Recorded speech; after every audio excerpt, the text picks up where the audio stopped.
Hi, I'm Gina. Welcome to my studio. I'm going to share with you today how I use a Prismacolor colorless blender to finish up a colored pencil drawing I've been working on. I'm going to use the blender to burnish some of the areas that I'd like to leave shiny, and some of them I'll leave so that the tooth of the paper shows through, so we have a nice texture contrast when I'm all done. So come check out what I'm doing. So here's a close-up image of the drawing that I've been working on the last couple of months. I also want to show you just a close-up of the Prismacolor colorless blender that I'll be using. I'm going to start with my real short guy here, finish him up before I move on to the brand new one. But what I'm going to do in this process, hopefully you can see the little white fleck showing through the color here. That's the tooth of the paper that's still showing. And so what I want to do is take my colorless blender and, using very small circular motions, I'm going to push the pigments of the colored pencil closer together and kind of mash the surface of the paper there, if you will. So you're going to actually ruin the tooth of it, so you can't really draw over the top of it very well anymore. But as you can see, it pushes that pigment together to fill in that white tooth, and it's going to show a nice shiny area there when I'm all done, which will contrast nicely against the tooth of the paper that shows through in the background. So again, you want to use just real small circular motions here, and usually I try to keep my colorless blender sharpened to a nice point, so it fills in the tooth of the paper a little easier there, pushes the pigment together.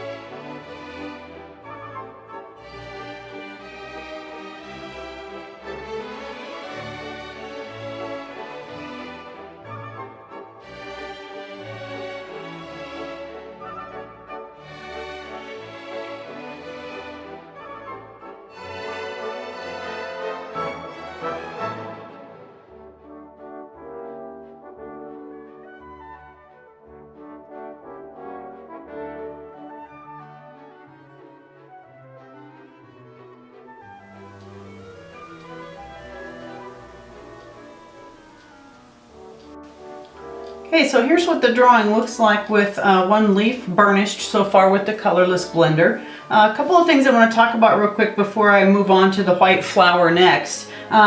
You want to make sure that before you try using the colorless blender that you've got several heavy layers of colored pencil put down, so there's a heavy application of that colored pencil. Makes it much easier to use the colorless blender. I like to try to do mine in several light layers. So you build up that color gradually and can have a nice rich color to work with. And then you may have noticed also that as I was working, the leaf color changed just a little bit through using the colorless blender. Now that's not anything to do with the colorless blender itself, it's just that it changes and deepens that color a little bit as the blender pushes the pigments in the layers together. So that's how that happens. Okay, the next thing I'm going to do real quick, I got a little bit of green into my white petals here that I want to lift off. And so I want to share with you a little trick that I learned. So I'm going to use some clear tape here. I like Scotch brand, but you guys can use, whatever you prefer. So I'm going to tear off just a little chunk, and I'm going to use a sharp pencil here. And just very carefully, I'm going to lay this clear tape over my white petal there and use this pencil to just press right where I want to lift that off and peel it up, and see it comes up real nicely. So I love that trick. It's been so helpful for me as I've been working on my colored pencil drawing here. So got that cleaned up. And then the next thing I want to talk about is as you're ready to move to a different color or different area on your drawing, you want to be sure that you either sharpen or be sure to clean off the end of the colorless blender, because it does pick up a little bit of color on there. And I don't want that color to contaminate my nice white petals that I've worked so hard on. So just a little tip from me to you on that. So I'm going to go ahead and move on to the white areas of the petals here and just continue on my drawing. I hope you'll stick with me and see what it looks like when we're all done here.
So that's how I use a colorless blender pencil to finish my colored pencil art. I hope that you've enjoyed our time together and that my demonstration has been helpful to you in your artistic journey. I'd love for you to share my video with others who might be interested, and be sure to subscribe to my channel so that you can catch my next video. Thanks for joining me, and until we meet again, God's blessings to you and happy drawing.